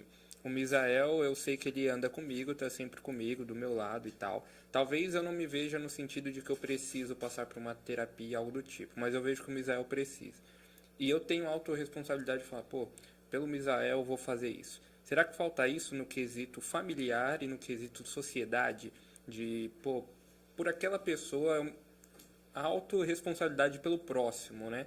Falar, não, por aquela pessoa eu vou me sujeitar a fazer tal coisa para que ela possa Vou melhorar. fazer para que ela veja Sim. Que isso é normal. que é normal e aí eu consiga trazer ela Sim. para fazer também. Eu acho que de alguma forma, sim, falta, a gente poderia chamar isso de empatia, né? De eu me colocar no lugar do outro. Então, assim, tem muitas pessoas que fazem e falam, olha, falei pro meu amigo vir também, eu falei pro fulano que ele também precisa. Eu vim, algumas pessoas vai porque a mulher vai porque o marido precisa e ela não consegue levar o marido, então ela vai. Porque ela entende que de alguma forma ela pode também ser um agente de transformação na própria casa, na própria família. E funciona. Funciona. As pessoas podem, de fato, ser um agente transformador. Podemos. Só que eu imagino que, assim, leva um pouco mais de tempo, né? Seria muito mais fácil se todos fossem. Aí é onde a gente entra naquela questão da necessidade, que talvez algum dia na vida todos nós precisamos, necessitamos e podemos fazer, né? Então, assim, se eu não faço, às vezes, eu vou por um motivo e às vezes eu descubro vários outros, né? Então, não necessariamente eu tô indo porque eu acho uma situação que tá me causando uma dificuldade. E às vezes, quando você vai, você descobre que foram outras situações que te geraram aquilo. Então, assim, é uma descoberta, é um autoconhecimento, né? E eu acho, por exemplo, com relação aos adolescentes, acho que todo adolescente deveria fazer uma terapia. Porque os adolescentes não dão conta de... É o autoconhecimento. Esse é o principal na adolescência. Exato. Você que está naquela busca de afirmação do eu, e até em saber lidar com as cargas, né, emocionais ali, de como você enfrentar algumas coisas na vida, né? Então, acho que dependendo do ambiente que você foi criado, você realmente não recebeu um preparo adequado, né, para algumas coisas que você vai enfrentar. Então, do perfil, né, do pai, da mãe, às vezes, e eu acho que é até normal, né? Alguns pais vão focar mais em alguma coisa, outros em outras. E sempre vai ter esse desfalque, né? Acho que dificilmente um adolescente vai ter a cobertura 360 ali, a não ser que os pais estejam com a terapia em dia, né? E também, assim, tem a questão de que os pais, na sua grande maioria, eles trabalham, eles têm uma vida corrida e às vezes não conseguem perceber tudo. E o adolescente também não vai contar tudo para os pais. Sim. Mas para um profissional, para alguém de fora, às vezes ele consegue se abrir de uma forma melhor e contar as coisas mais profundas que às vezes ele não contou para ninguém. Então isso acaba, de certa forma, contribuindo para o desenvolvimento desse adolescente, para uma melhora, para que ele tenha esse amparo nessa fase que eu acho que é uma das mais difíceis da nossa vida. Agora, também tem o outro lado, né? Por exemplo, existem pais que podem não aceitar, né? Poxa, meu filho não fala tudo para mim, vai falar para um estranho. Meu filho tem que falar tudo para mim, não sei o quê. E aí essa cobrança, e aí quanto mais essa cobrança, pode haver mais o afastamento. Pode acontecer, né? Se você está cobrando e outra... conscientemente nós sabemos que nenhum filho, por mais amigo que ele seja do pai e da mãe, ele não vai contar 100%. Você nunca falou 100% para os seus pais? Não. Olha o corte. Aí, diretor, já faz o Com corte. certeza não. Né? E você falou para os seus? A psicóloga não fala a verdade para os pais. Assim, eu quebrei esse dedo, eu falei depois de 2 semanas. Então, e você contou a verdade? Como é que você tinha quebrado o dedo? Eu faltei num culto e tava jogando bola. E você contou? Conta agora, Tô conta. contando agora. Mas é isso, assim, eu acho que acho que ainda tem um pouco de estigma. Tem muito, né? Do meu ponto de vista, também há uma movimentação da sociedade, né? Então, a galera até brinca, né? Pô, e aí, a terapia tá em dia, tal, não sei o quê. Eu vejo bastante também nas redes sociais a galera falando, quero me relacionar com alguém que esteja com a terapia em dia. E muitas reclamações nesse sentido, vem de um relacionamento e aí não está resolvido, a pessoa não buscou um tratamento adequado, porque realmente, né, o relacionamento mexe muito com as emoções. E aí, às vezes, vai desencadeando as coisas ali que pode chegar a um extremo. Agora, acho que você já disse aí, mas todo mundo é passível de ter uma depressão ao longo da vida? A maioria das pessoas vão ter, ou não. Uma boa parte da sociedade nunca vai precisar de terapia, ou esse número assim é bem pequeno. É muito difícil a gente dizer que todo mundo vai ter, ou que uma grande maioria não vai ter, né? A gente não tem como, eu acho que categorizar isso. Penso eu que a probabilidade ela pode atingir qualquer um de nós. Você não pode, por exemplo, dizer para uma pessoa se ela vai ter ou não vai ter câncer, né? Isso só o tempo vai dizer se ela pode ou não pode desenvolver a doença. E eu acredito que as doenças da saúde mental é a mesma coisa. Eu posso ter e posso não ter, né? Mas como é que eu posso prevenir essas doenças? Essa era a minha próxima pergunta. Eu acho que isso é o mais importante. Isso, exatamente. Que ok, não, pode ser que eu não precise, né? Pode ser que eu nunca tenha uma depressão assim muito grave. Pode ser que eu realmente seja uma pessoa muito sadia mental. Mas ainda assim, eu preciso fazer a prevenção. Sim, uma das grandes prevenções que a gente pode fazer é a atividade física. Essa é a principal forma da gente prevenir a saúde mental. Mas porque até os psicólogos são contra os gordinhos. Não tem a ver com a gordura. Não tem a ver com a gordura, e sim com a saúde física, né? Saúde mental e física, né? Não necessariamente eu preciso ter um corpo esbelto. Você vai na academia, nem sempre você vai ver pessoas magras só, mas você vê pessoas de todos os portes fazendo atividade física. Por quê? Porque ela ajuda a gente a diminuir o estresse, a diminuir a depressão. Ela libera no nosso organismo os hormônios da alegria, né, enquanto você está fazendo atividade física. Então, se você procurar qualquer médico especialista na área da saúde mental, a principal indicação, além, claro, das medicações, é a atividade física. Né? É você fazer uma corrida, é você fazer, seja na academia, não é para o corpo, né? É para a mente. Porque nós vivemos num mundo totalmente ansioso, depressivo, em que essas doenças estão atingindo cada vez mais pessoas. Então, uma mudança de hábito, às vezes, você está bem até, mas assim, você está caminhando para desenvolver alguma coisa, alguma depressão, algum sintoma, e às vezes, você só fazendo uma mudança de hábito, você já pode resolver. Então, às vezes você nem precisa de terapia, mas uma mudança de hábito já seria o suficiente para você, em alguns casos. Para você corrigir ali, digamos, aquele caminho que estava se perdendo. Quando você faz o exercício físico, você está prevenindo aí, de alguma forma, as doenças mentais, né? Porque o nosso corpo, ele reclama, ele fala que algo não vai bem. E nem sempre a gente dá ouvido a eles, né? A ele. Perdão, pode. Tudo bem. E aí acabamos... Faustão. Não deixa os convidados falar. E aí acabamos não fazendo nada. E a gente sempre pensa, às vezes, sempre fala que quer fazer, mas a gente acaba, às vezes, demorando para tomar certas atitudes, né, na nossa própria vida. Então, sim, a atividade física é uma das principais formas da gente prevenir.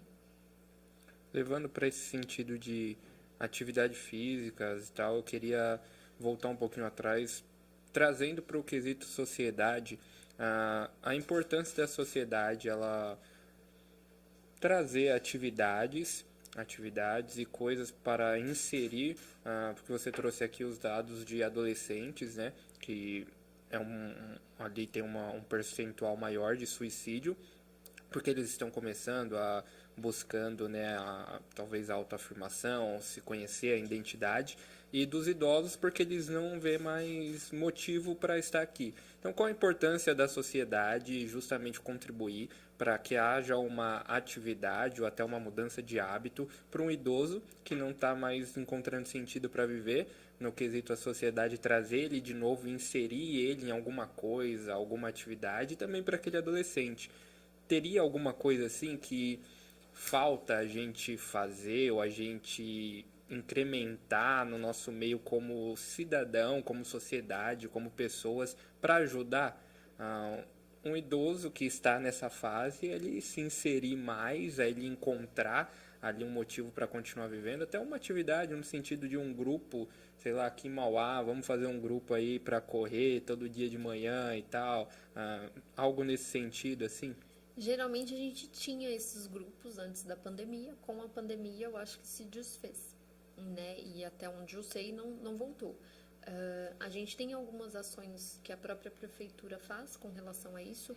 Há alguns cursos que são gratuitos.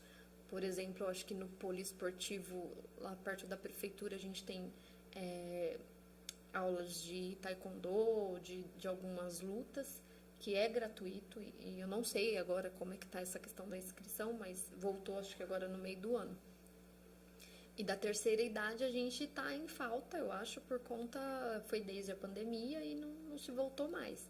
Mas antigamente se tinha, sim, essas ações, né? E aí vai muito da pessoa ir atrás, ela procura saber o que tem na sua própria cidade, né? E, por exemplo, eu sei que em Santo André tem natação, que é gratuito lá no ginásio Della Antônia. Então, assim, cada prefeitura tem na sua própria cidade, mas aí nós, como cidadãos, precisamos ir atrás. Isso não vem até a gente.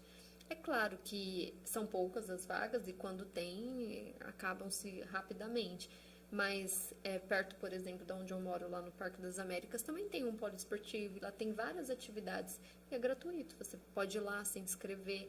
Tem atividades físicas, tem atividades... Ela tem uma piscina, que agora no frio não está em funcionamento, mas eles têm natação. Então, tem várias atividades. Nós temos isso espalhado pela nossa cidade. Aí, a gente, como cidadão, claro, precisa ir atrás disso.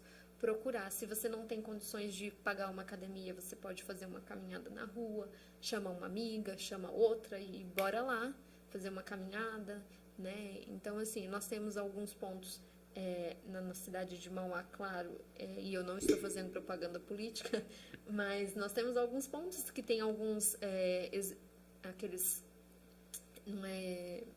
equipamentos para exercícios, né? Uhum. Então, assim, tudo isso é em prol da população. Só que não sei se a gente entende a devida importância que isso faz na nossa vida, né? A gente tem uma grande parte da população que não se preocupa com essa questão da saúde mental, da saúde física, com a própria alimentação, né? Então, assim, eu sei que é difícil, nem todo mundo tem acesso a tudo, mas a gente tem aí grandes coisas que a gente pode ir atrás, que a gente pode fazer, que a gente pode procurar saber como é que funciona.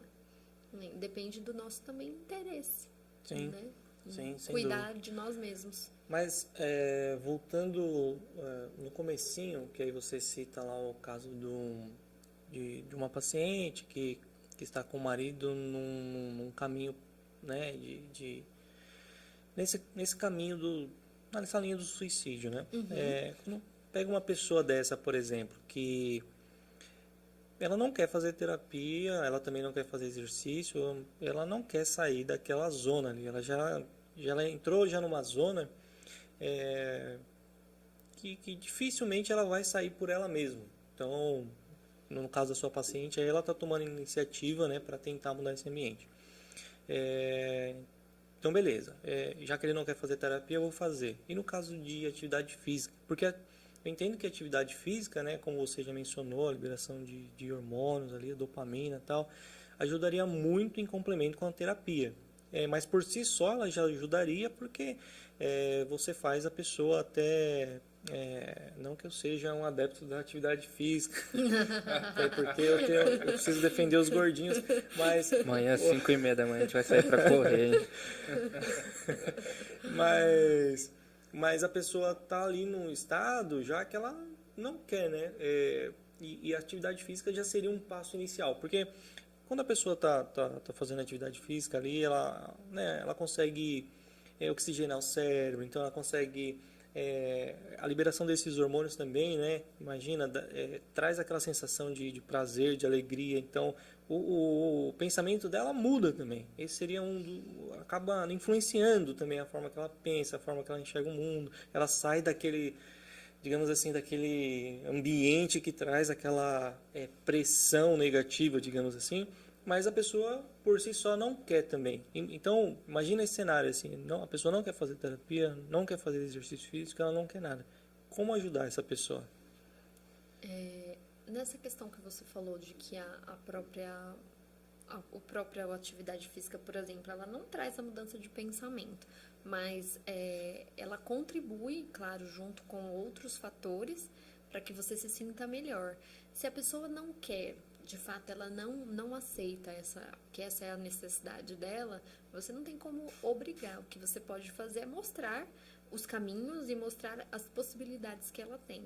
Ainda assim, a escolha vai ser dela, né? A gente não tem como obrigar uma pessoa a fazer terapia, a procurar ajuda. Tá empatado, hein? Né? Então, assim, a escolha 2-2. é de cada um. Cada um precisa entender a sua própria necessidade, né? E você pode obrigar se for um adolescente, né? Sim. Porque ele é menor de idade e ele não vai poder fazer essa escolha por si só. Mas um adulto, você não tem como obrigar.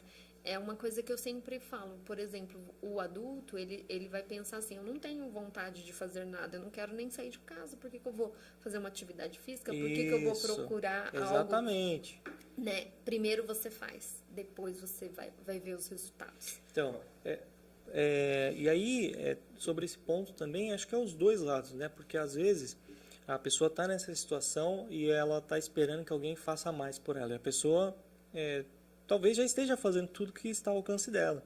E do outro lado, você tem uma pessoa ali que fala, poxa, eu estou fazendo tudo que eu posso e não está dando resultado, e aí fica com aquela sensação de impotência também, né? Tipo, poxa, eu queria fazer mais e também, né, para pessoas, né, que perderam, né, entes queridos ou alguma pessoa especial que chegou de fato ao suicídio, e também pode ficar com essa sensação, né, poderia ter feito mais, né?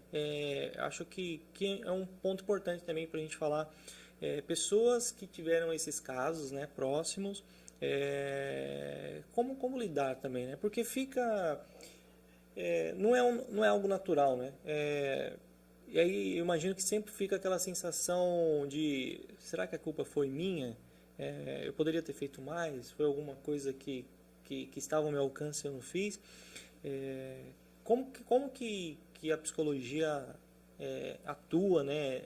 A gente fala bastante do suicídio, né? Já tem essa campanha forte, mas e para as pessoas, né, que chegam, cometem suicídio, fica a família, deixa aquele vazio, como que é esse ambiente, como que é tratado isso? Você precisa também de um apoio, né, psicológico, você precisa fazer uma terapia, colocar os seus pontos, porque nem sempre você vai ter as respostas que você deseja. Nem sempre você não tem como impedir, eu não tenho como impedir alguém de se suicidar. O que eu posso fazer é fazer o tratamento junto ali com a pessoa, mas ainda assim ela pode se decidir em não querer continuar com a própria vida. E essa é uma escolha individual, que nós não temos como fazer essa escolha pela pessoa, né? Então ninguém pode impedir de fato alguém de tomar essa decisão. Eu posso contribuir para que a pessoa de repente não chegue às vias de fato ali no momento, se eu estiver no momento junto com ela, né? Mas se ela realmente decidir isso, é uma decisão individual, né? A gente não tem esse poder. É o livre-arbítrio, né? Exato, Então, é uma escolha, né, de cada um. Por mais que a gente não queira, por mais que a gente tente, ou às vezes a gente nem tem todas as ferramentas, mas no final das contas é uma decisão pessoal. É uma decisão pessoal. Mas assim, claro que se você trabalha com uma pessoa que perdeu alguém assim, você precisa tentar entender como ela está se sentindo, o que ela está trazendo ali, né? E tentar acolher a dor dela, porque é uma dor que fica para quem perdeu um parente, um familiar, né? Fica uma dor. E essa dor pode nunca ser... essa ferida pode nunca ser fechada, né? Mas você precisa trabalhar para que essa ferida cicatrize, para que ela consiga cicatrizar essa ferida da perda de alguém pelo suicídio. Ok. Eu sei que você já falou aqui, já mencionou, né, os fatores que podem levar ao suicídio, mas seria possível ou teria como enumerar ou colocar em tópico os principais fatores que podem levar a pessoa ao suicídio? Tenho aqui os principais fatores psicológicos, né, que pode levar, e depois eu posso até mandar para vocês colocarem bonitinho lá na hora que vocês forem editar. São perdas recentes, seja por luto ou por separação, né, perda de um relacionamento, pouca resiliência, dificuldade em lidar com as próprias situações do seu dia a dia, personalidade impulsiva, agressiva ou de humor instável, que aí entra os transtornos de personalidade, ter sofrido abuso físico ou sexual na infância ou na adolescência, sentimentos de desesperança, desespero e desamparo, pode acabar levando uma pessoa a ter um ato impulsivo do próprio suicídio. E aí, ou também a pessoa ter alguma doença limitante de saúde, por exemplo, como doenças orgânicas incapacitantes, que eu citei o caso da tireoide, uma dor crônica, por exemplo, pessoas que têm fibromialgia, né, que é uma doença crônica que não se tem tantos dados sobre como ela se desenvolve no próprio organismo. Doenças neurológicas como epilepsia, Parkinson, Huntington, que são doenças de alguma forma degenerativa. Traumas que a pessoa pode sofrer, por exemplo, na medula. E aí, por exemplo, sei lá, ela fica paraplégica, tem algum tipo de situação assim. Os tumores, né, que são os cânceres que a gente tem aí malignos, pode acabar fazendo uma pessoa descobriu que tem câncer, eu não quero vivenciar essa doença, então eu posso acabar cometendo suicídio num momento aí de desespero. E até mesmo a AIDS, né, o HIV hoje, que ainda é uma doença que atinge aí uma população, os mais jovens, na sua grande maioria, e os idosos. Essa doença acaba atingindo. Então, são essas aí os principais fatores que podem contribuir para o suicídio.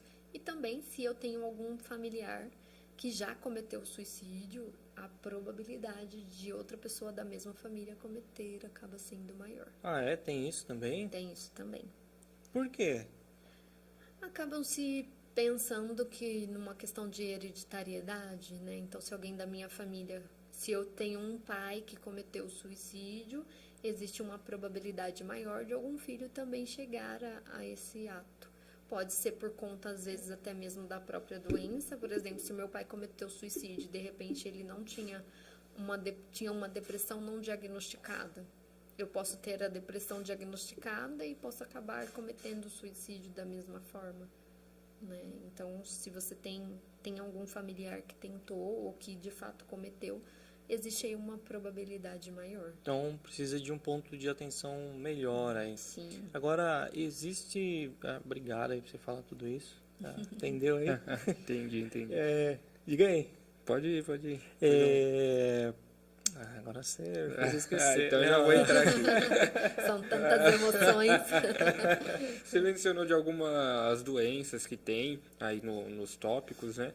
E até de pessoas que por algum motivo talvez ficaram acamadas por alguma situação, um acidente, algo do tipo. E trazendo para esse sentido, alguém que está acamado por conta de um acidente, uma doença, ou até mesmo por uma depressão profunda, digamos assim. Ela corre o risco de se suicidar? O risco, ele sempre vai existir, e aí depende dos pensamentos que a pessoa tem, no que ela vem pensando naquele momento que ela está ali na sua própria cama, né? se ela se sente ou não amparada pela sua família, se ela sente ou não que as pessoas de fato se importam com ela, né? Ou se ela é só um peso, né, para a família. Exato. Tem pessoas que elas pensam na questão do suicídio, elas até pensam em morrer, mas elas não cometeriam de fato o suicídio. Tem também, a gente tem esse grupo de pessoas que falam, eu gostaria, tem muitas pessoas que falam assim, Deus poderia tirar a minha própria vida, né? Eu não tenho coragem de cometer o suicídio, mas eu peço para que Deus me leve. Eu quero morrer, né? Então, assim, ela não deixa de ter o sentimento de morte, porém, ela não tem coragem de tirar a própria vida. Mas ela pede a Deus, por exemplo, que tire a vida dela. Deus me leve, né? A gente ouve isso muito, de pessoas cristãs, né? Que fala que Deus poderia me levar. Isso não deixa de ser um sentimento suicida. Esse pensamento de não querer mais, de querer morrer, ou, né, como você acabou de falar, Deus poderia me levar, tirar minha vida, acontecer alguma coisa.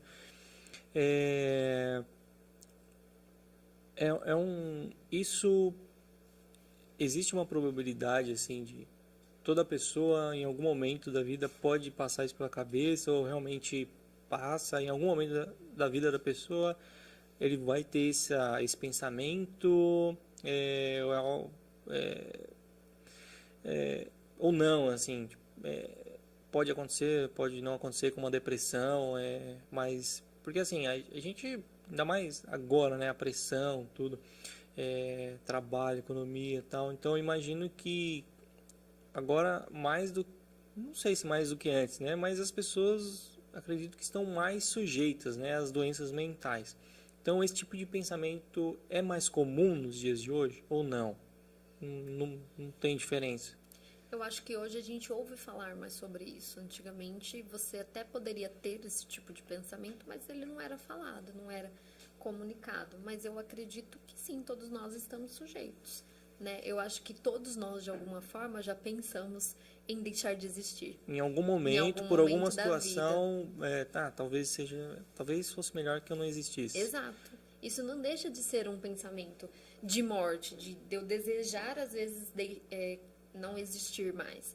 Só que nem sempre eu vou chegar, de fato, a cometer o suicídio contra a minha própria vida. Mas provavelmente, se você, nesse momento, se você está pensando isso, é porque você não está tão bem quanto você acha que está. Exato, entendeu? Talvez seria um momento para você procurar ajuda e não esperar. Sim. Se eu estou sentindo que a minha vida, eu estou com esses pensamentos. Não necessariamente eu vou cometer, de fato, suicídio, mas eu estou pensando em morrer. Sim. Né? Então, se eu alguma coisa não está bem. Se eu tenho esse tipo de pensamento, sim, eu posso procurar ajuda. E eu acho que vale a pena também a gente frisar que nós temos aí um centro de valorização da vida que funciona 24 horas.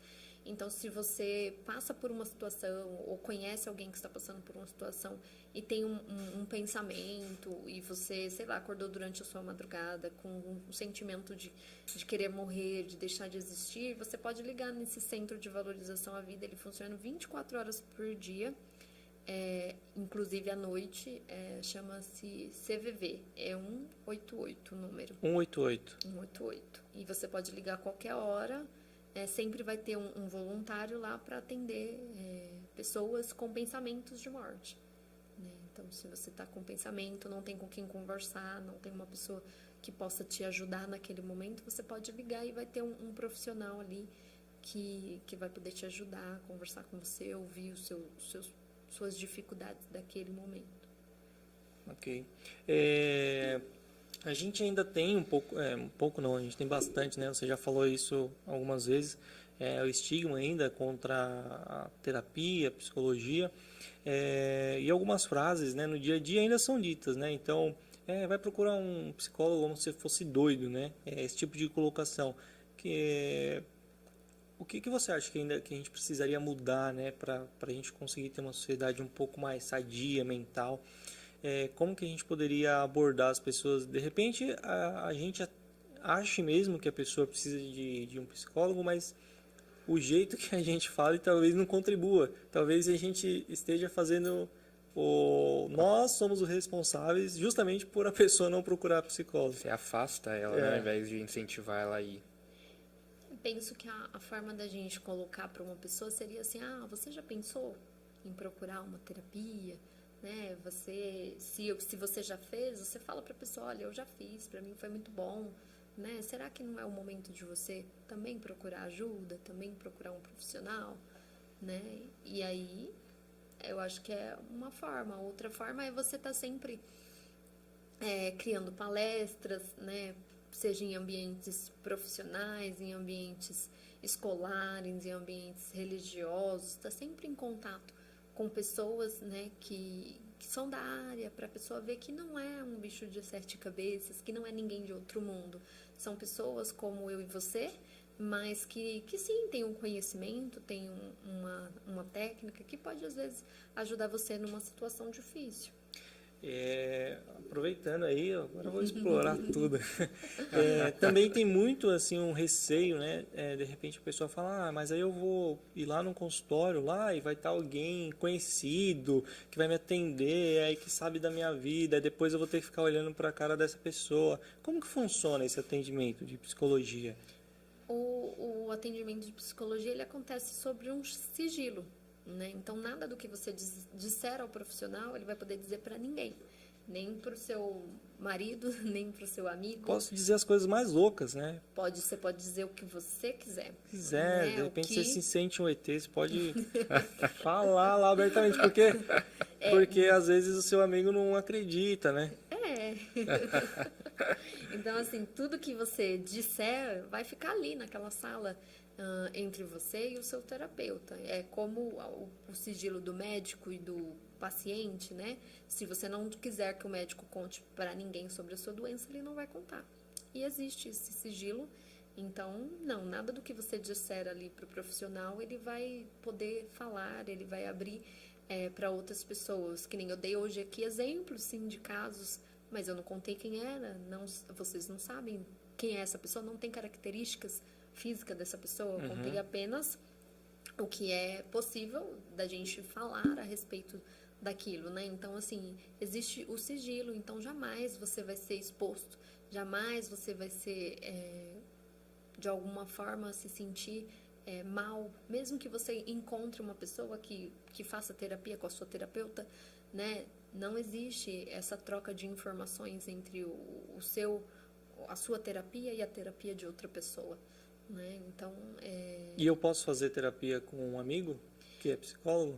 Se o seu amigo não for parte do seu círculo social, sim. Agora, se ele fizer parte do seu círculo social, é aconselhável que você faça com uma pessoa que não faça. Porque você pode encontrar a pessoa, sei lá, numa festa socialmente e você ficar pensando que aquela pessoa...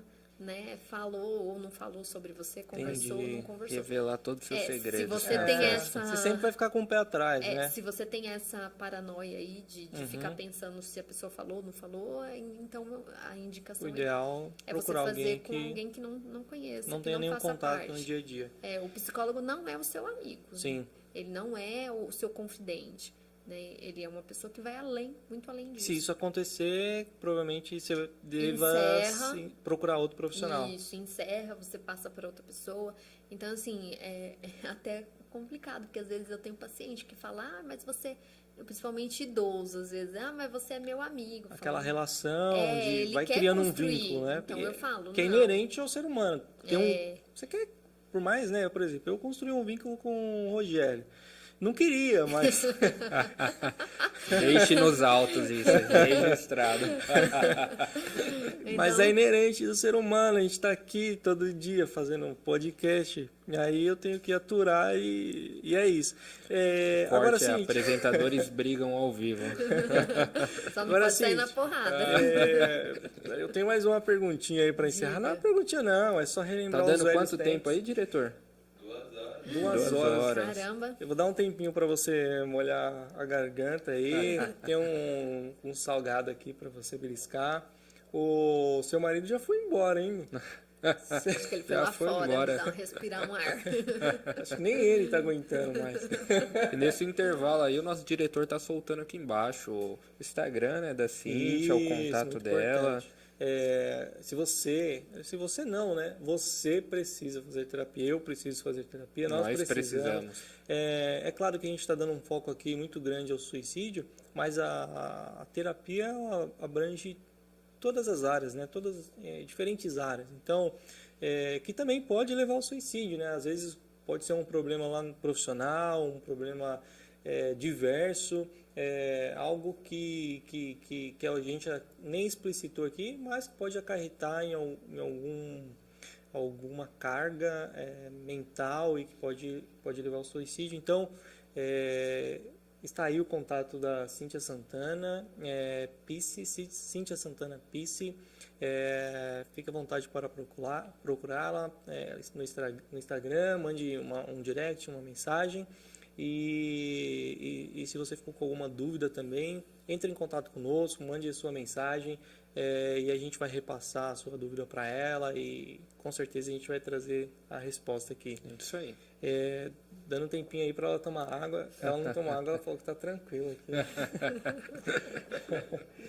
Agora, Cíntia, a gente já começou aqui já com na voadora, né? A gente, o Rogério falou que começa pesado já. E você ouviu? Eu ouvi, o diretor, né, fica aqui no ponto. É que os dias aqui estão meio contato, nossos dias. Então a gente tem que fazer a audiência crescer, senão tem que começar com a polêmica já. Tem que reforçar aqui, você que não é inscrito, você que está ouvindo aí, compartilha, né? É um assunto tão importante, compartilha aí com 5 amiguinhos, tenho certeza, sem intenção, né? Bom, tô compartilhando aqui, eu sei que você não precisa de terapia, mas eu tô compartilhando porque você conhece alguém que precisa, beleza? Eu vou fazer isso com certeza.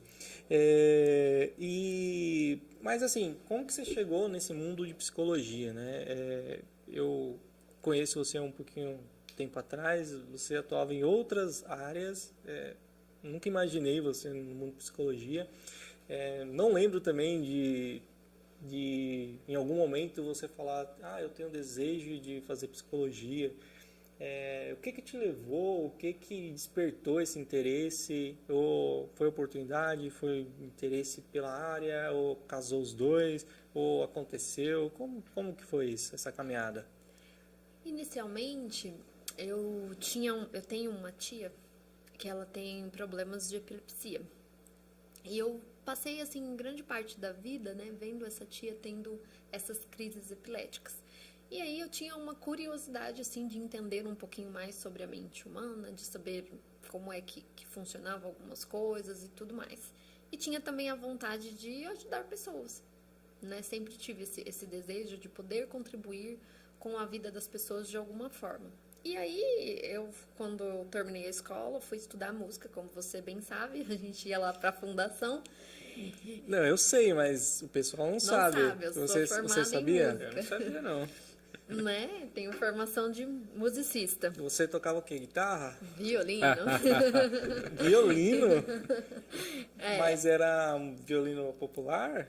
Não, violino erudito. Erudito, olha só. Tocar em orquestra e tudo mais, né? E aí, sei lá, chegou uma fase da vida que eu queria fazer uma graduação, né? Eu coloquei na minha cabeça que eu precisava dar continuidade nos meus estudos e eu queria fazer uma graduação. E aí eu comecei a pensar sobre o que fazer, quais eram as coisas que me interessavam.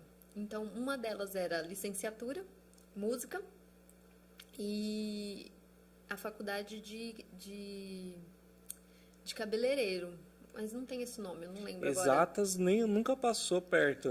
E você acredita que eu era boa em exatas na escola, né? Eu era muito boa em exatas na escola, matemática era a minha matéria favorita. Matemática, química e física. Então, olha só. Nunca me imaginei indo para a área de humanas. A gente poderia trocar. Então, aí, sei lá, quando eu fui prestar o vestibular, eu prestei com bolsa.